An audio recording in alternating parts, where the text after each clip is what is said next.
आज की इस श्रृंखला में हम दो होली हंसों को आमंत्रित करेंगे। पहले हैं ब्रह्मा कुमार रामपाल भाई जी एवं ब्रह्मा कुमार देव प्रकाश भाई जी।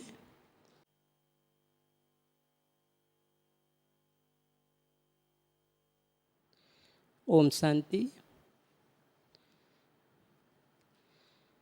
अव्यक्त मूर्त बाप दादा एवं राजयोगिनी डॉक्टर निर्मला दीदी जी के सानिध्य में एवं आप सभी के इस पावन उपस्थिति में आज के इस कार्यक्रम का हम आरंभ करते हैं।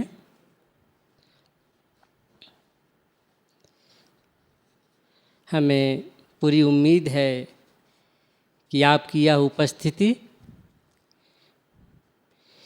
इनकी सुंदर प्रस्तुति में और भी चार चांद लगा देगी।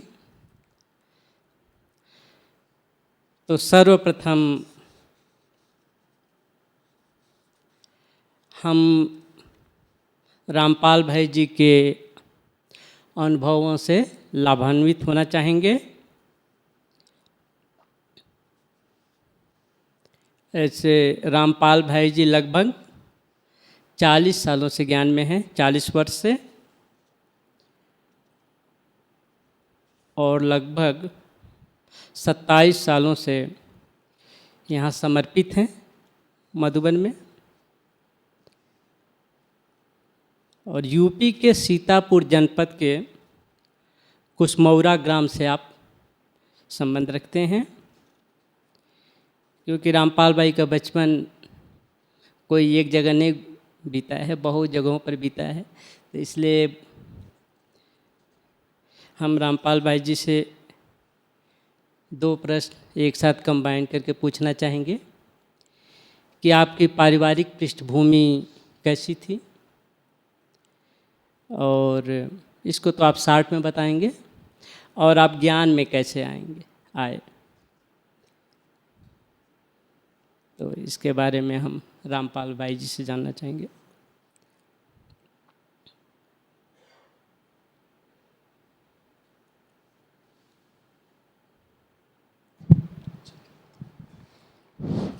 ओम शांति। भाई जी ने बता तो दिया परिचय मेरा कि मेरा लौकिक जो है प्लेस डिस्ट्रिक्ट सीतापुर यूपी से है। लौकिक में मैं बहुत कम ही चांस मिला रहने का, शायद 3 साल के तक अपने डिस्ट्रिक्ट सीतापुर में। उसके बाद जो है थोड़ा सा अपने ननिहाल की तरफ रहा, फिर माता जी चले गए। अब यहाँ से हमारा चलना का शुरू होता है, आगे के प्रस्थान किया। लखनऊ रहे, लखनऊ में लगभग 7-8-10 साल रहे होंगे। उसके बाद दिल्ली आ गए। दिल्ली में आए तो कुछ दिन दूसरी जगह पे रहे। उसके बाद बाबा ने पकड़ लिया, क्योंकि बाबा को तो पता था मेरा बच्चा है, तो इसके कारण सहज पकड़ लिया। हमें नहीं मालूम था कि ज्ञान क्या होता है क्या नहीं होता है, पर बाबा ने बहुत सहज, जिसको कहेंगे, एक भाई जी थे हमारे बाबा के बच्चे जो बाबा ज्ञान में थे। मेरा परिचय तो पहले नहीं था, पर इसी जुलाई में 80 में बाबा का बच्चा वो जो था, मेरे को वो नज़दीक कैसे लाया, क्या किया, पता नहीं लगा मेरे को अभी तक भी। और धीरे धीरे करके वो बाबा का परिचय दिया। बाबा का परिचय दिया तो 80 तक जो है मैं मंडी सहादरा में रहता रहा, पर सेंटर नहीं गया था। उसके बाद जो है सेंटर गया, बाबा का परिचय मिला, और बस धीरे धीरे कुछ समय वहाँ रहे, और यहाँ पर बाबा ने मधुबन बुला लिया।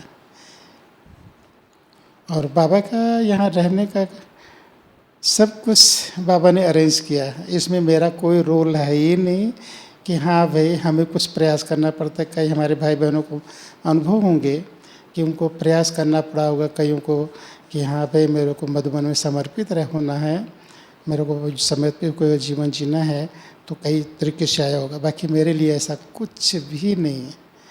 जैसे कि बाबा ने सब कुछ पहले से बना के रखा। फर्स्ट टाइम 83 में आया फरवरी,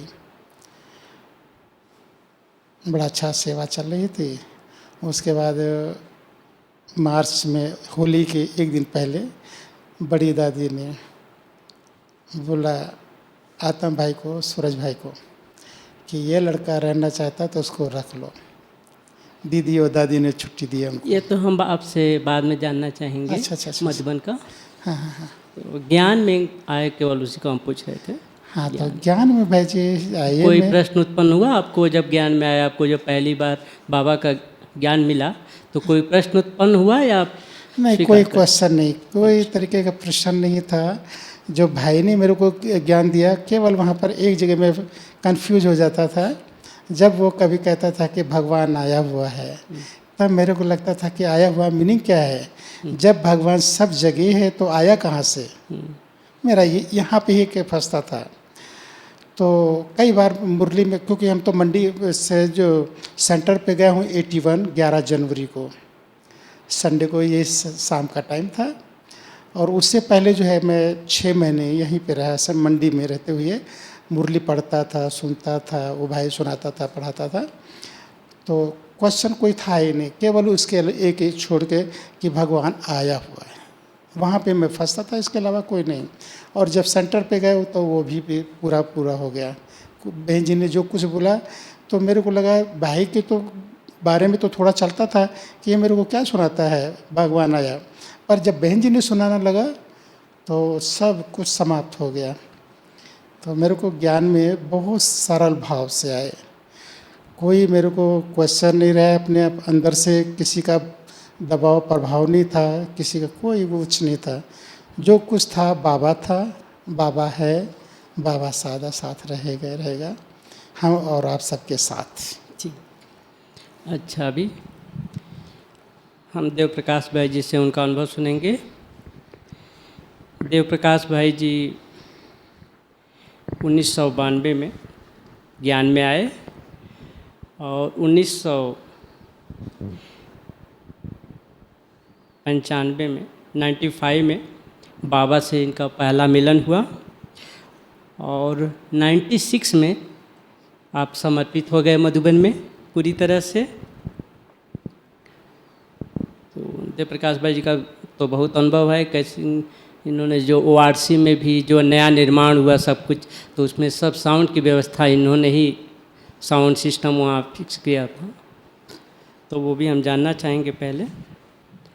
और इनका एजुकेशन BSc है, BSc के अलावा डिप्लोमा भी किया इन्होंने। और चंपारण करके छत्तीसगढ़ में रायपुर में बहुत अच्छा टूरिस्ट प्लेस है, तो वहाँ से संबंधित हैं आप। तो हम देव प्रकाश भाई जी से भी आपकी पारिवारिक पृष्ठभूमि कैसी थी और आप कैसे ज्ञान में आए, और ज्ञान में आए तो कोई प्रश्न उत्पन्न हुए या सिंपली आप। ओम शांति। ऐसे तो हमारा जो पूरा फैमिली मध्यम वर्गीय फैमिली में आता है। हमारा पिताजी किसान ही है। हम लोग 4 भाई हैं, जिसमें मैं सबसे छोटा हूँ। उसमें जो हमारा बड़ा वाला जो भाई है वो किसानी का ही काम करता है। सेकंड नंबर जो है टीचर है, और थर्ड नंबर का जो भाई है वो थोड़ा बिजनेस भी करता है, छोटा सा बिजनेस भी है उसका, और खेती का भी काम है माना। और फिर फोर्थ नंबर मैं हूँ। ज्ञान में आने का मेरा ऐसा रहा, जब मैं स्कूल में पढ़ रहा था, उस टाइम 10th क्लास में था मैं, तो स्काउट गाइड जो होता है जानते हैं सब, उसमें भाग लेता था मैं, बहुत रुचि था मेरा। तो उसमें मैं उप कैप्टन होता था और एक जो है उसमें कैप्टन होता था। जो कैप्टन था भाई, वो माना दुनियावी भाषा में बोलते हैं एकदम लफूट टाइप के, तो उस टाइप का था, बहुत चला मनोवृत्ति वाले। तो मैं क्या देखा, क्योंकि हमको साथ साथ समय बहुत टाइम बिताना पड़ता था उस, तो अचानक उसमें बहुत ज़्यादा परिवर्तन आने लग गया। तो जब मैं देखा यार ये तो ऐसा एकदम चेंजेस कैसे आ रहा है इसके अंदर, तो मैं एक दिन ऐसे अचानक पूछ लिया कि कहीं जा रहे हो क्या, क्या कैसे, माना एकदम चेंज कैसे हो रहा है आपका, एकदम क्लियर दिखाई दे रहा था कि ये चेंज हो रहा है। पहले बता नहीं रहा था, जब पूछा तो वो मेरे फिर तो पीछे ही पड़ गया, चलना है चलना है।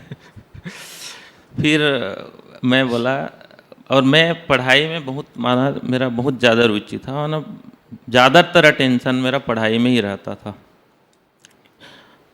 तो उस कारण माना मेरा समझो जिले में पूरा, माना रायपुर डिस्ट्रिक्ट है उसमें 8th क्लास में तो मेरा सेकंड आया था, हमारा पूरे डिस्ट्रिक्ट में सेकंड स्टैंडर्ड आया था। तो माना समझ लो पढ़ाई में मेरा बहुत ध्यान रहता था।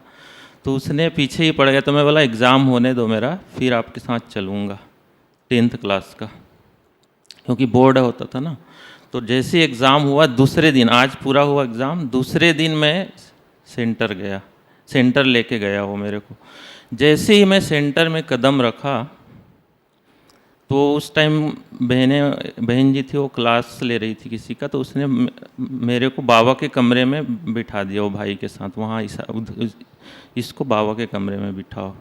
जैसे ही मैं बाबा के कमरे में गया तो एकदम माना अंतर ध्यान हो गया, जैसे ही बाबा का जो ट्रांसलाइट होता है ना, और ऊपर जो शिव बाबा ब्रह्मा बाबा का तो उतना ध्यान नहीं गया, लेकिन ऊपर जो इनकॉर्पोरियल जो होता है, वहाँ से जैसे किरणें आई, और एकदम जैसे मेरे आँखों में किरणें आई, और ऐसे अंदर जैसे एकदम कोई करंट जैसे लगा, और मैं एकदम 15 मिनट के बाद उठाया, तब मेरे को ध्यान आया।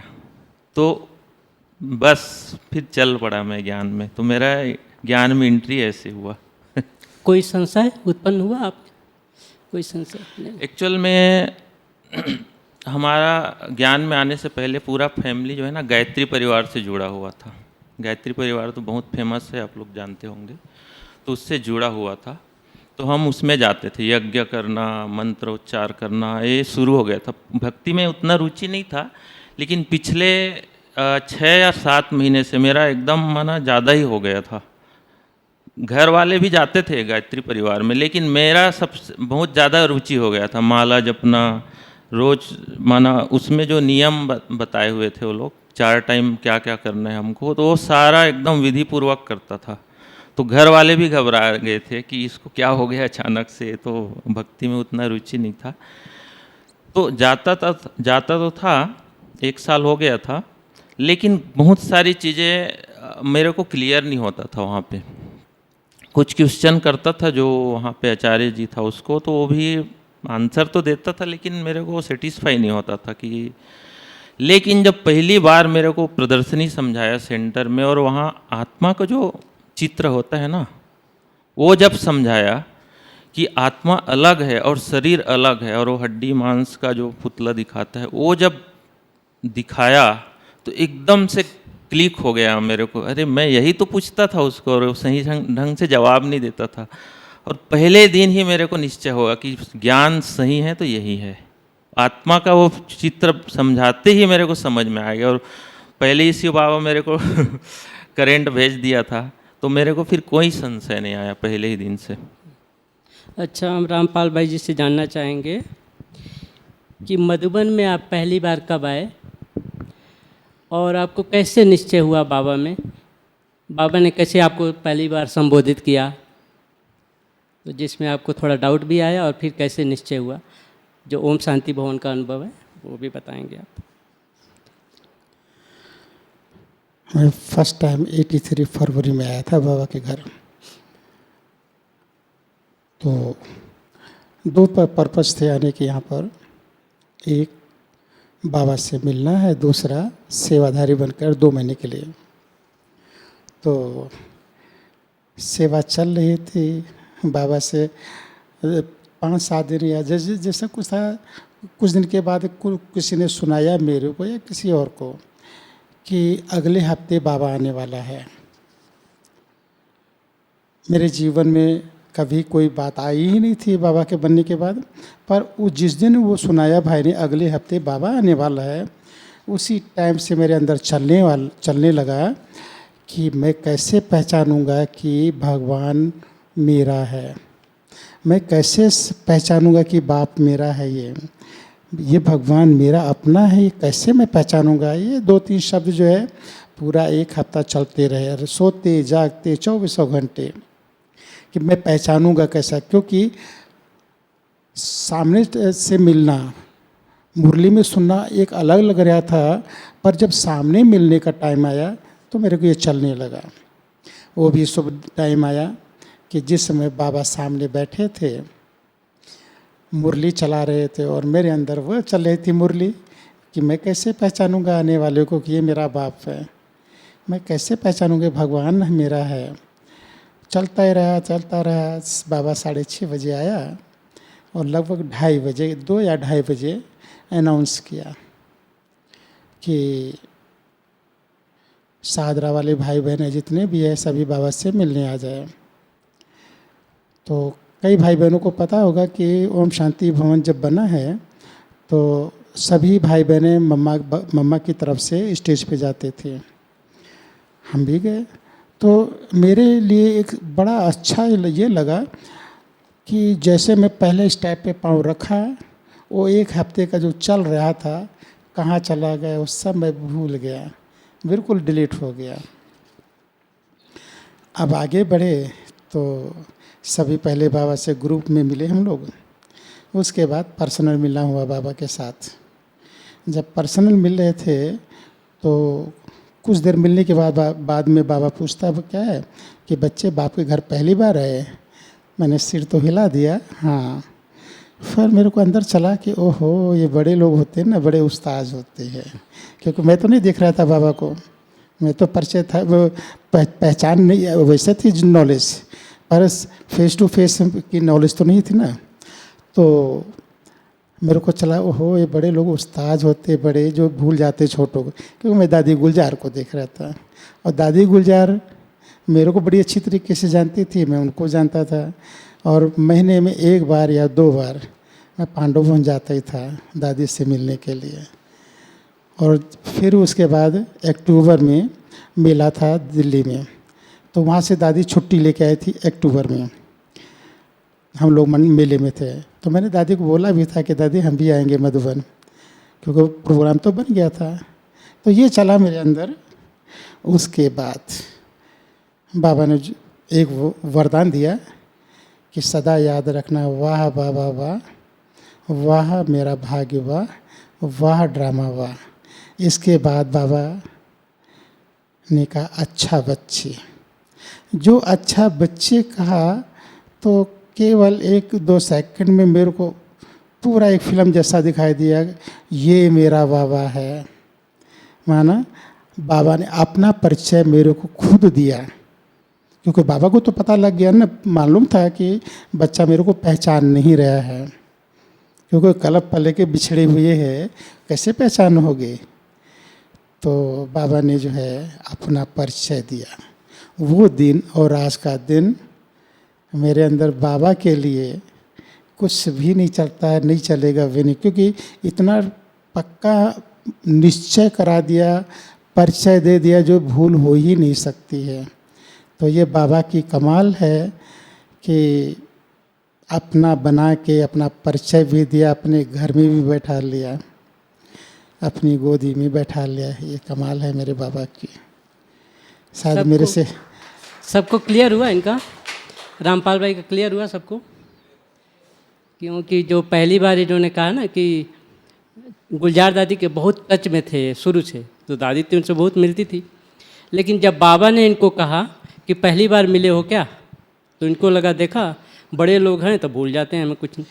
फिर लेकिन जब बाबा ने कहा अच्छा बच्चे, तो इनको निश्चय हुआ कि हाँ बाबा है। तो ये शब्द ने इनको बाबा में निश्चय ला दिया। नहीं तो अच्छा बच्चे बाबा का कहना, और बिल्कुल बुद्धि क्लियर महसूस हो गया कि ये बाबा मेरा बाबा भगवान ये है।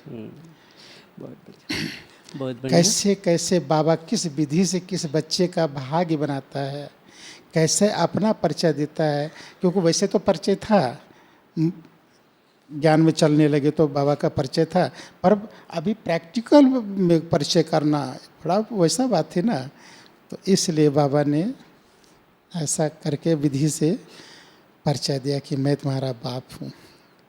तो देव प्रकाश भाई जी, आप तो 96 में समर्पित हो गए थे यहाँ, लेकिन आप यहाँ से फिर वारसी भी गए, तो वारसी का अनुभव सुनाएंगे कुछ थोड़ा सा संक्षिप्त में? इसका ये भी पार्ट है, मेरा निराला है इसका भी कहानी।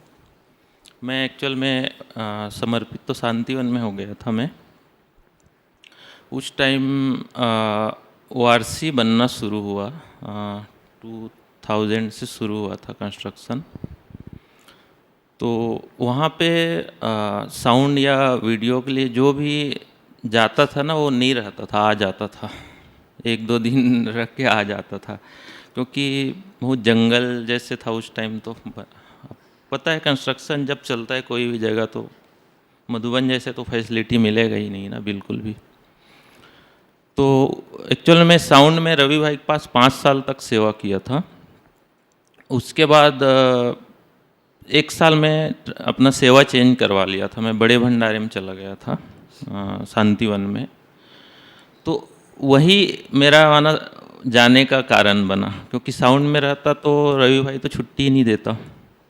तो किचन में था तो करुणा भाई को लगा कि ये लड़का कि यहाँ से निकला हुआ है, इसको भेज देते हैं। तो करुणा भाई को तो मैं मना कर दिया 1-2 बार। फिर एक दिन मेरे पास सीधा नीलू बहन का फ़ोन आया, माना किचन में आया फ़ोन कि वहाँ पे देव प्रकाश भाई है, उसको भेजो इधर कॉटेज में।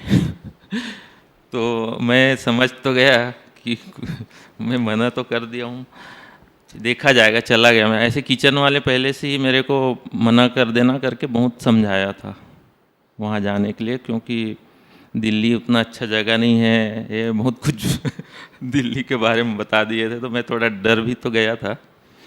लेकिन जब दादी ने मेरे को बोला तो मैं मना नहीं कर सका।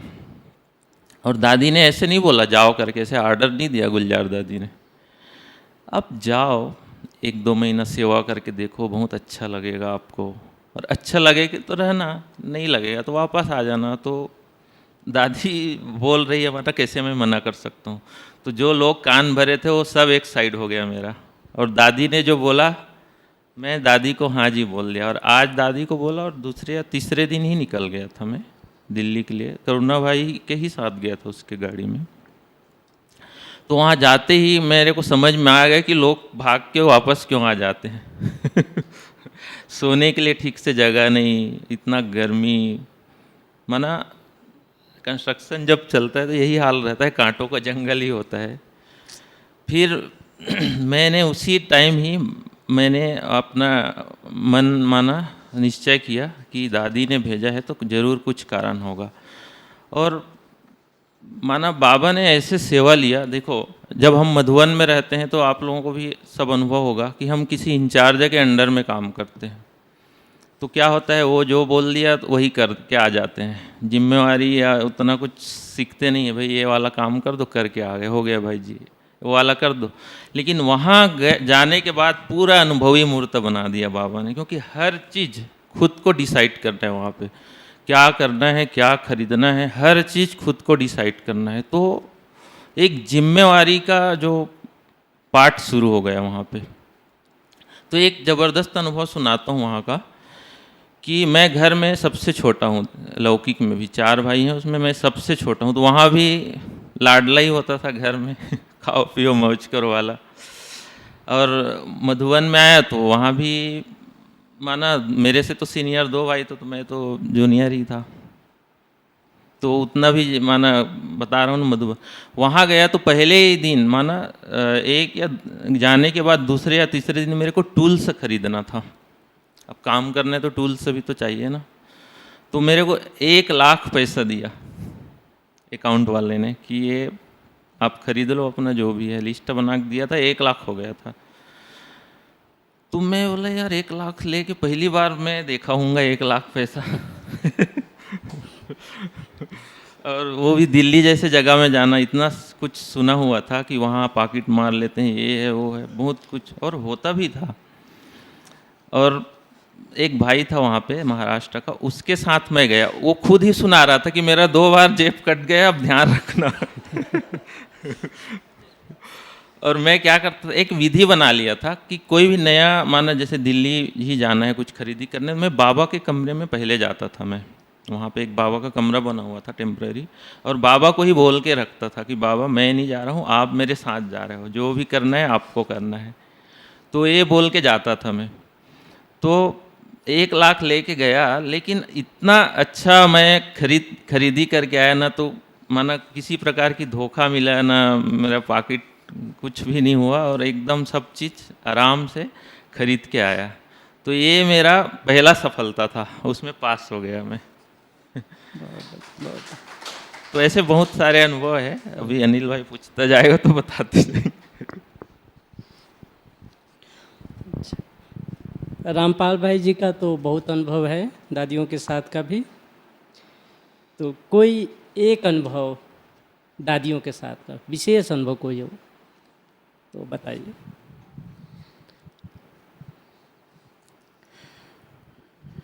कौन सा सुनाऊँ, बड़ी दादी के साथ का या दादी गुलजार के दो साथ सुना का? दीजिए, दो सुना दीजिए, एक बड़ी दादी एक गुलजार दादी का भी, दोनों जी सुना। जी, इसलिए मैं पूछ लिया थोड़ा सा। जी माइक थोड़ा नज़दीक करिए। नहीं, बहुत नज़दीक। अच्छा अच्छा अच्छा अच्छा अच्छा, ठीक है। मैं फर्स्ट टाइम तो बताया ना कि मैं 83 में आया, तो किचन में ही सेवा मिली मेरे को शुरू से, सूरज भाई के साथ। जब पहले ऊपर किचन था तभी भी, जब नीचे गया तो भी। तो धीरे धीरे पता नहीं कैसे बड़ी दादी के साथ थोड़ा मालूम तो हुआ, बता रहे, सॉरी। किचन में सेवा करते थे, तो फरवरी में तो आए, मार्च में होली वाले दिन से 1 दिन पहले दादी ने क्लास कराया कई लोगों ने। और उसके क्लास के बाद में जो है पूछा गया कि भाई कल लेबर नहीं आनी है, तो कौन कौन बर्तन साफ करेगा। कई लोगों ने उठाया, उसके बीच में मेरा भी नंबर था, मैंने भी हाथ उठाया। तो सब ने तो बर्तन मांज ही रहे थे, पर उसमें से बाबा ने एक पॉइंट मेरे लिए स्पेशल रोक रखा था। वो ये था कि सब तो छोटे छोटे बर्तन मांज रहे थे, और मेरे को बड़ा बर्तन मिला। अगर किसी को पता होगा, एक पतीला था इतना बड़ा ऊंचा, जिसमें मैं हाथ डाल के साफ़ नहीं कर सकता था। तो मैं उसके अंदर घुस गया, और घुस के पाँव से रगड़ रहा था उसको। इतने में दादी आंगन से किचन में आ रही थी, और मेरा मुंह तो पहले से किचन में है ही है। तो दादी ने जैसे देखा कि मैं अंदर घुसा हुआ हूँ, तो दादी बहुत नज़दीक आके बिल्कुल कान के सामने से बोलती है, मुट्ठा क्या कर रहा है। घूम के देखा तो दादी और दीदी दोनों खड़े सामने। मैं इतने बोला, दादी मैं इसको साफ कर रहा हूँ। अच्छा ऐसे करते हैं, मेरे से तो कोई हाँ ना नहीं निकला। उसके बाद दृष्टि दोनों ने दिया, दादी और दीदी ने। फिर उसके बाद दादी बोलती है, मैं तेरे को एक बात सुनूं। मेरे से कुछ भी हिम्मत नहीं पड़ी हाँ या ना करूं। तो दादी खुद बोलती है, देखो जैसे आप कर रहे हो सफाई, ऐसे हमने भी बर्तन साफ़ किए हैं। मैं भी छोटी थी तो इतने लोगों को बनाते, मैं भी इसमें घुस घुस के साफ़ किया है। ऐसा कह के लगभग उसमें दादी 5-6 मिनट मेरे को टाइम दिया, खड़े होकर बात किया। तो वो दादी के साथ पहला मेरा नज़दीक आने का हुआ। फिर शाम को किचन में भी जा रहा था या आ रहा था ध्यान नहीं, मेरे को आतम भाई मिले। आतम भाई बोलते हैं, रामपाल तुम्हारे लिए खुशखबरी है। तो मेरे को थोड़ा आश्चर्य सा लगा कि क्या खुशखबरी है। तो भाई जी ने बोला, बड़ी दादी ने मेरे को बुलाया था दीदी ने, और बोला कि ये लड़का रहना चाहता है, इसको रख लो, दादी दीदी की छुट्टी है। मैंने तुरंत जवाब निकला, मेरे को मैं नहीं रहना है ब्रह्मा कुमारीज में, मैं तो कमाता खाता हूँ, बाबा की सेवा करता हूँ। तो यहाँ पर भी एक प्लस पॉइंट मेरे लिए बहुत अच्छा रहा। वो मैं अब भी बता सकता हूँ कि अगर उस समय मैं रहता तो जीवन में नाजुकता ज़्यादा होती, सहन नहीं कर सकता था, पहले ऐसा ही था। और जो मैंने मना किया उसके 83 में मना किया, 94 में बाबा ने फिर रखा। तो इससे ये हुआ कि उस संसार का भी मेरे को अनुभव नहीं था, ये ब्राह्मण संसार का भी परिवार का अनुभव नहीं था। तो दोनों परिवार का, दोनों संसार का जो अनुभव बाबा ने करा दिया। और आज जो भी कुछ होता है बहुत सहज सहन हो जाता है। थोड़ा सा उछाल तो आता है, फिर भी ज़्यादा कुछ नहीं होता कि हाँ भाई ये ऐसा कैसे हो गया, ये क्यों करेंगे, हम नहीं करेंगे, वो है वो अच्छा, कुछ नहीं गुलजार होता। दादी जी का क्या अनुभव था वो बताइए एक बार। गुलजार दादी के साथ में भी यही था कि मेरी टीचर बहन जी जब भी जाती थी पांडववन या कहीं भी तो मेरे को साथ ले जाती थी। तो मैं तो छोटा ही था ना, और बहन जी तो बहुत बड़े थे, क्योंकि 54 से सेंटर चलाते थे। तो पांडववन में जब जब जाते थे तो दादी से मिलाती थी, इसलिए दादी के साथ बहुत बहुत नज़दीकी हो गई। अभी ये होने लगा कि अगर महीने में 1 बार या 2 बार जाओ ना तो बड़ा अच्छा नहीं लगता था, जैसा सूनापन जीवन में हो गया। तो इसलिए दादी के साथ भी जब भी जाते थे तो दादी बैठे होते थे बाहर गेट के साथ, ये इसमें जो है गेट से बाहर ये जो बना हुआ है मकान पांडववन में दिल्ली, तो वहीं बैठे होते थे दादी गुलजार और दादी ऑलराउंडर। तो बड़े मीठे प्यार से बोलते थे, आओ लाडले आओ। और बस वहाँ पे जितनी दिन रहना है, 1 घंटा रहना है, 2 घंटा रहना है, फिर उसके बाद खा पी के चले आते थे। तो ऐसा करने के कारण जो है दादी जो है बहुत नज़दीक से इसलिए हो गई क्योंकि मैं तो 2 महीने में 1 या 2 बार जाते था। तो दादी फिर जो है कुछ भी पूछती थी, मेरे परिवार के बारे में, मेरे जीवन के बारे में सब पूछती थी। तो इसलिए उनके साथ भी था। जहाँ भी देखा कि एक बार, तो और मैं बताऊँ थोड़ा सा, एक बार मिला था, शायद दिल्ली का कोई होगा भाई तो बताए, मालूम होगा, रानी बाग है, तो रानी बाग में मिला था। तो वहाँ पर भी मैं बर्तन मांज रहा था, कोई नहीं था किचन में, तो मेरे को बोला गया तो आप बर्तन मांज लोगे? हमने कहा हाँ मांजेंगे, क्यों नहीं। तो मैं मांज रहा, तो दादी को पता था कि रामपाल आया हुआ है सेवा में। दादी ने देखा नहीं, तो किसी से पूछा होगा कि रामपाल कहाँ है, तो दादी को बताया गया दादी अंदर बर्तन मांज रहा। दादी वहीं पहुँच गई, और पहुँचने के बाद आवाज़ किया रामपाल, घूम के देखा दादी गुलजार, इधर आओ। तो मैं हाथ धोने लगा, बोलते नहीं हाथ धोने की ज़रूरत नहीं है, आप ऐसे आओ। आया तो पहले दृष्टि दिया, दृष्टि देने के बाद टोली उठाया। तो मेरे को इतनी ज़बरदस्त भावना जागी, वो गंदे हाथ होते हुए भी मैंने हाथ आगे बढ़ा दिया टोली के लिए। हमें नहीं लगा कि हाथ गंदे हैं, बोलते नहीं हाथ नीचे करो। तो मेरे जीवन में मेरी माँ ने खिलाया होगा, वो मालूम नहीं, मेरे को याद नहीं पक्का। पहली बार जीवन में बड़ी गुलजार दादी ने मेरे मुख में टोली खिलाई है। ठीक है ना। तो दादी गुलजार के साथ भी बहुत बहुत अच्छा है।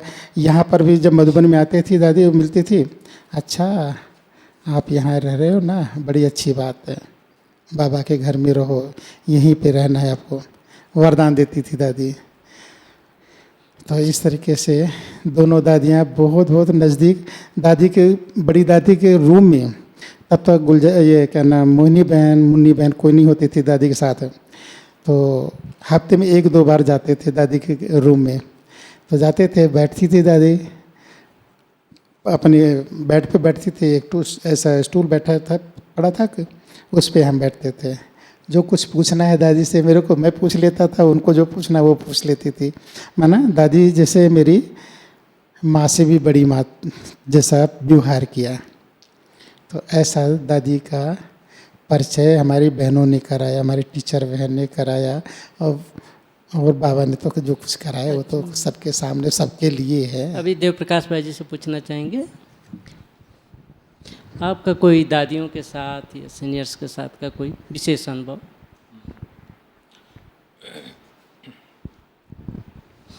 जब मैं शांतिवन में था तो एक बार क्या हुआ, रक्षाबंधन का प्रोग्राम चल रहा था। तो पहले बड़ी दादी के टाइम क्या होता था वो तो पता है होगा सबको। जिस दिन मेन राखी का त्यौहार होता है उस दिन सब जो है ना, नहीं मेन राखी त्यौहार के दिन नहीं, जिस दिन राखी होता है सबका, तो दादी को सब राखी बांधते हैं। इतना राखी बांधते हैं कि यहाँ तक माना यहाँ तक आ जाता था दादी का। तो उसमें क्या है, वरिष्ठ भाई लोग होते थे राखी बांधने वाले, सबको अलाउ नहीं करते थे। तो मैं तो साउंड में ही होता था, तो मेरे को बहुत ज़ोर से संकल्प आया कि मैं भी दादी को राखी बांधूं। तो मैं सिंपल था, वो तो राखी भी वो लोग स्पेशल लेके आते थे, लेकिन मेरे पास जो राखी था सिंपल सा राखी था, उसको लेके गया। तो वहीं पे ही मेरे को रोक दिया मुन्नी बहन ने, तुम क्यों जा रहे हो उधर, इधर खड़े रहो। तो मैं डर गया, वहीं खड़ा रहा, वापस आने की कोशिश कर रहा था। तो दादी ने देख लिया, दादी मेरे को बोलती है इधर आओ, और मुन्नी बहन को बोलती है तुम साइड तो दादी माना खुद ही हाथ बढ़ा दिया। तो फिर मैं सामने सोफा में मोड़ा रखा रहता है उसमें बैठा, और दादी के हाथ में राखी भी बांधा, और दादी दृष्टि दे रही थी मेरे को। तो मेरे आँखों से इतना आंसू आने लग गया, इतना जोर माना पावरफुल दृष्टि दिया, एकदम माना मैं तृप्त हो गया कि रियल में दादी इसीलिए बन गई है दादी। ऐसी एक और अनुभव है दादी के साथ, जो मेरा अंतिम मुलाकात था बड़ी दादी के साथ। जब मैं वारसी से जब वापस आया, माना पूरा वहाँ का सेवा कंप्लीट करके, तो मेरे को कपड़ा नहीं मिला था उस टाइम। माना कपड़ा तो मिलता था, लेकिन यहाँ पे कपड़ा मिल गया था, तो मेरे को कपड़ा चाहिए था। तो करुणा भाई मेरे को लेके गया, क्योंकि फिर आना कहानी करेगा कुछ, क्योंकि तुम तो वहाँ थे, ऐसा ऐसा पूछेगा मुन्नी बहन करके। तो करुणा भाई खुद लेके गया मेरे को।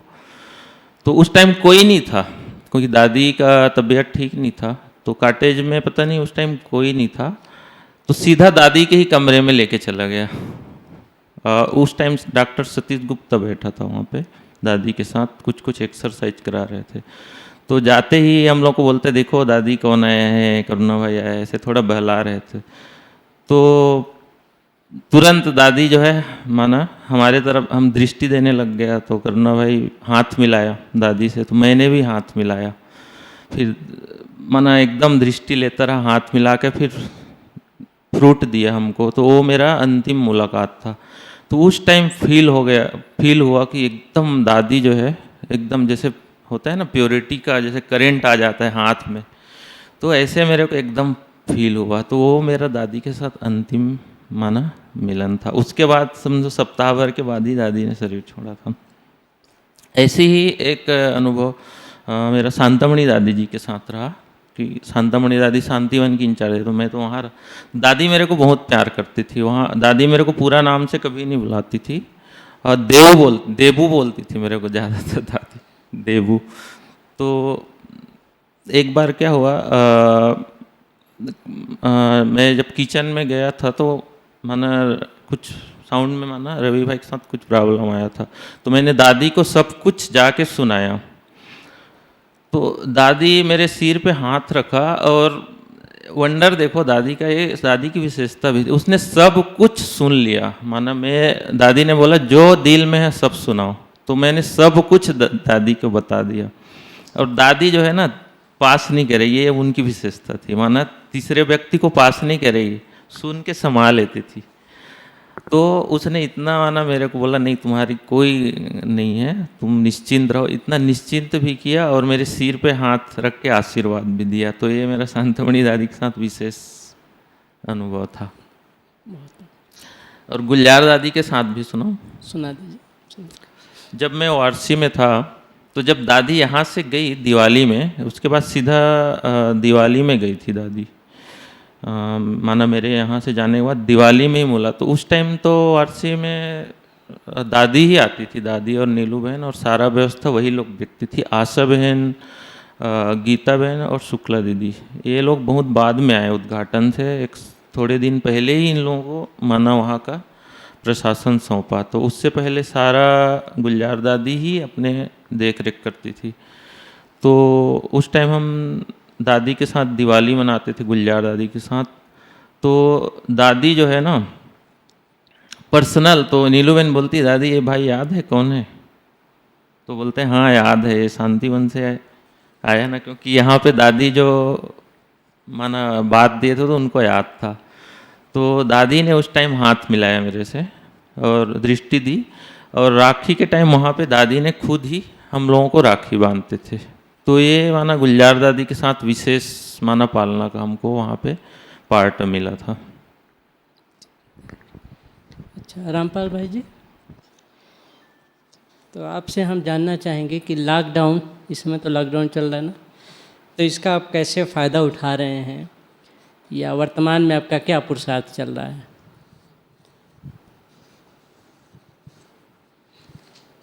मेरे को संक्षिप्त, बहुत संक्षिप्त। मेरे को लॉकडाउन से कुछ भी लेना देना नहीं रहा है। केवल और केवल बाबा की सेवा, बाबा को याद करना। बाबा रूम में मैं कहीं और नहीं जाता हूँ, बाबा रूम में बैठता हूँ जितनी देर भी बैठना हो, और अपनी सेवा। और उसके बाद जो है एक चीज़ ध्यान ये रहता है कि मेरे द्वारा किसी को तकलीफ़ ना हो, जिस सबको सुख मिले और किसी को तकलीफ़ ना हो, कोई कारण ना मैं बनूं।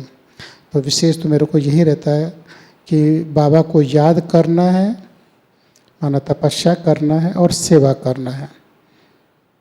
बस इतना ही मेरे को जो है रहता है। नहीं मेरे को कुछ भाई हमारे बहनें कहते कि क्या बनोगे, कैसे बनोगे, क्या पुरुषार्थ है। मैं कभी नहीं, कोई बनने का कोई पुरुषार्थ मैं नहीं करता हूँ। क्यों? अभी तक मैंने कुछ पुरुषार्थ नहीं किया बाबा का बच्चा बने के, जो यहाँ तक बाबा लेके आया। इसी तरीके से बाबा जहाँ ले जाना है वो खुद लेके जाएगा। मेरे से ज़्यादा बाबा जानता है मेरे बारे में, अपने बाबा के सभी भाई और बहनों के बारे में। इसलिए मेरा ये कोई पुरुषार्थ ही नहीं है कि हमें ये बनना है। बनाने वाला बाबा बैठा है और उसको मालूम है मेरे को अपने बच्चों को क्या बनाना है। बस इतना ही तो है। सही है, लेकिन कई बार होता है ना, हमें मालूम होता है कि हमारी कहाँ थोड़ी कमी है, जैसे अपने को फील तो होता है ना, नहीं, तो वो उस जो पर ज़्यादा जो अटेंशन देते भी हैं। कमी है वो पुरुषार्थ जो हम योग कर रहे हैं किस लिए कर रहे हैं, वो कमी खत्म होनी चाहिए। तो जितना पुरुषार्थ करते हैं हम खुद को चेक भी करते हैं कि हमारे में क्या कुछ कमी है, क्या है, तो मैं उसके लिए कोशिश करता हूँ कि इसको हमें निकालना है, ये ज़रूर है। बहुत। हाँ देव प्रकाश भाई जी, आपका वर्तमान समय में क्या पुरुषार्थ चल रहा है, और जो लॉकडाउन है इससे भी आपको भी कुछ फ़ायदा मिल रहा है?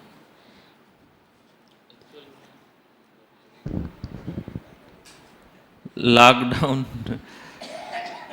सबके लिए तो लॉकडाउन है, लेकिन सच कहूँ तो हमारा उल्टा हो गया है। हमारा सेवा ना बहुत ज़्यादा ही बढ़ गया है, क्योंकि लॉकडाउन में यही काम आ रहा है। अभी सारा ऑनलाइन क्लासेस चल रहा है, जिधर देखो उधर लाइव क्लास चल रहा है, सब वीडियो मैसेज चाहिए सबको, तो हमारा सेवा बढ़ ही गया है। आज ही हम लोगों ने देखो कितना 3 रिकॉर्डिंग किया है, नहीं 4 किया है। आज सुदेश दीदी का 2 रिकॉर्डिंग किया, फिर सूर्य भाई का 2 रिकॉर्डिंग किया, फिर उसका एडिटिंग करना, तो सेवा तो बहुत बढ़ गया है। लेकिन सेवा बढ़े कुछ भी हो, लेकिन मैंने अपने लाइफ में एक लक्ष्य बना के चला है, और वही माना हमेशा रहता है कि ये मेरा जो लक्ष्य है वो हमेशा बना रहे, माना मेरा जो फोकस है उस पे रहे, बैलेंस। सेवा कितना भी हो, मैं माना अमृत वेला कभी मिस नहीं करता। तो ऐसे ही बाबा ने जैसे ज्ञान, योग, सेवा, धारणा 4 सब्जेक्ट जो दिया है, उसमें चारों सब्जेक्ट में हमारा पकड़ अच्छी होना चाहिए। ज्ञान माना मुरली भी सुनो, कैसे भी करके टाइम निकाल के, कुछ भी करके, लेकिन मुरली आपको ज़रूर सुननी है, पढ़नी है जो भी। तो वो दूसरा योग अमृत वेला है, शाम का योग है, तो अमृत शाम का योग तो कभी कभी मेरा मिस हो जाता है, क्योंकि कई बार क्या होता है 6:30-7 भी बज जाता है कई बार हम लोगों को, तो कभी कभी शाम का योग मिस हो जाता है। लेकिन अमृत वेला पूरा टेंशन रहता है, मिस नहीं करता मैं। ज्ञान योग, फिर धारणा तो है ही, ब्राह्मणों का धारणा तो मेन है, और सेवा तो आ ही गया। तो मैं बैलेंस का ध्यान रखता हूँ, बैलेंस टूटना नहीं चाहिए, ये है मेरा विशेष लक्ष्य। ओम शांति। तो दोनों भाइयों के पास तो इतना अनुभव है कि हम अगर सुनना चाहें तो समय कम पड़ जाएगा, और समय की एक सीमा है। तो हम भविष्य में फिर आप दोनों भाइयों से, आपके अनुभवों से लाभान्वित होंगे।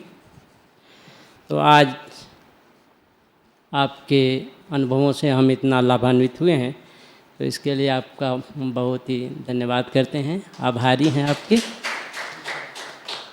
और आप सभी का भी बहुत आभार, जो आप सभी ने हम लोगों का उमंग उत्साह बढ़ाया और ये हम लोगों को अवसर दिया, जो हम इनके अनुभवों से लाभान्वित हों। ओके, ओम शांति।